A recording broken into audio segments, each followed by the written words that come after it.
Assalamualaikum warahmatullahi wabarakatuh. Baik, pada video kali ini saya diberi tugas kepada dosen saya, Pak Bahtiar, untuk membuat video micro teaching yang relevan sesuai di abad 21 ini dan menggunakan model serta media pembelajaran yang relevan. Oke, baik, langsung saja kita simak video selanjutnya. Oke, baik. Di sini saya menggunakan dua media pembelajaran, menggunakan smartphone ataupun bisa kita gunakan di komputer ataupun laptop. Nah, di sini saya menggunakan Google Classroom serta Google Meet. Nah, baik, langsung saja untuk share atau mengirim materinya, kita menggunakan Google Classroom. Oke, kita klik di sini kelas yang akan kita kirimkan materinya, kemudian buat tugas kelas. Oke, kemudian tambah tugas judul. Nah, karena saya dari prodi sejarah, saya ketik di sini pelajaran sejarah. Nah, bisa diketik di sini pertemuan 1, materi tentang sejarah sebagai ilmu, misal. Oke. Setelah itu kita sisipkan file. Oke, sudah, kita klik. Nah, oke, semua siswa ya, ini misal ya. Nah, kemudian kita klik selesai. Nah, seperti ini. Nah, kita klik selesai, kemudian kita kirimkan. Nah, tugaskan. Oke, sudah terposting tunjuk dan arahannya. Nah, jadi peserta didik itu dapat mengakses atau melihat materi ataupun mempelajari materi yang sudah saya jelaskan nantinya di Google Meet-nya. Jadi mereka bisa mengakses pelajaran atau materinya di Google Classroom ini. Oke. Kemudian kali ini saya akan membuat link untuk Google Meet-nya.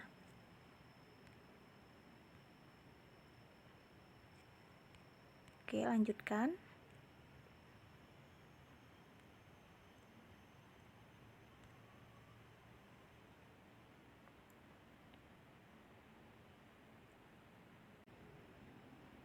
Kita buat rapat baru, dapatkan link, bagikan, salin.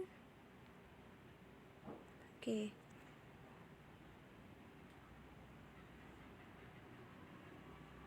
Kita masuk.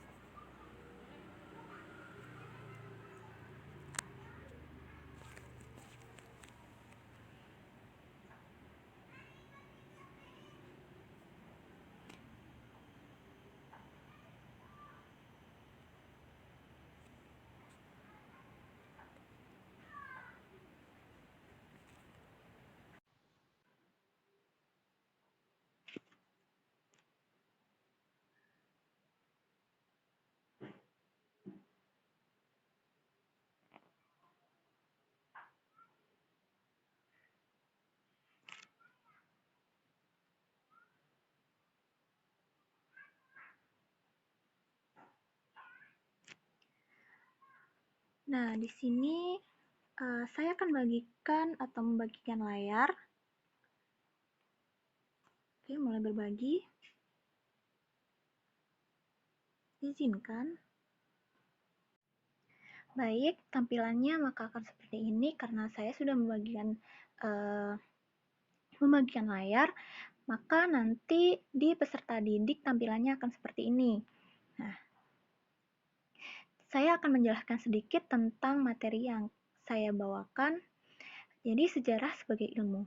Nah, sejarah sebagai ilmu itu merupakan cabang pengetahuan yang mengkaji secara sistematis keseluruhan perkembangan proses perubahan dinamika kehidupan masyarakat dengan segala aspek kehidupan yang terjadi di masa lampau. Nah, masa lampau itu sendiri itu merupakan sebuah masa yang sudah terlewati. Nah, kemudian konsep dasar ilmu. Nah, konsep dasar ilmu sejarah yaitu konsep perubahan dan kesinambungan merupakan ilmu sejarah yang mempelajari tentang peristiwa-peristiwa yang terjadi pada masa lampau. Menurut Ruslan Abdul Ghani itu mengatakan bahwa ilmu sejarah itu ibarat penglihatan terhadap 3 dimensi, yaitu penglihatan ke masa silam, masa sekarang, dan masa depan. Kemudian kita masuk ke subbab berikutnya, yaitu kronologi dan periodisasi dalam sejarah.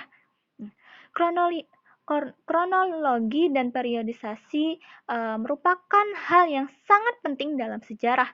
Dengan periodisasi, sejarawan dapat lebih fokus pada penelitian sejarah. Nah, hasil penelitiannya itu juga akan lebih sempurna. Kesempurnaan ini juga akan lebih lengkap jika hasil penelitian sejarah itu disusun secara kronologis, di mana urutan waktu terjadinya sebuah peristiwa atau kisah sejarah tersebut itu dapat dilihat dengan baik.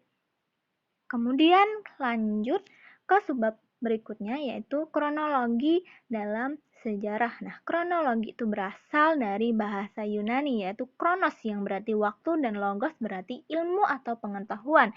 Nah, dalam sejarah kronologi itu adalah ilmu untuk menentukan waktu terjadinya suatu peristiwa dan tempat peristiwa tersebut secara tepat berdasarkan urutan waktu. Nah, kemudian kita lanjut periodisasi dalam sejarah. Nah, dalam membuat periodisasi, para sejarawan itu membuat kesimpulan umum mengenai periode.